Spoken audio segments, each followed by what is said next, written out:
If you want to edit photos on Google Pixel 11, it is actually very simple. You just have to open the Photos app, which you should be able to find, for example, in the app drawer.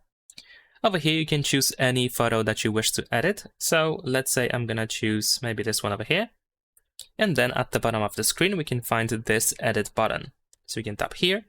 There we go. And now we can start editing our photo. We have a couple of automatic features like AI Enhance, Dynamic, and Enhance option. We have some cropping tools. So for example, I can mirror my photo quite easily. We have some tools that allow us to adjust our photo, like we can adjust the brightness of the picture. There we go. We can also increase the contrast or decrease it, and so on and so forth. So as you can see, many different options to go through. And once you are done with the photo editor, you can just tap on the Save As Copy in the upper right corner. And that is pretty much it. Leave a like and subscribe.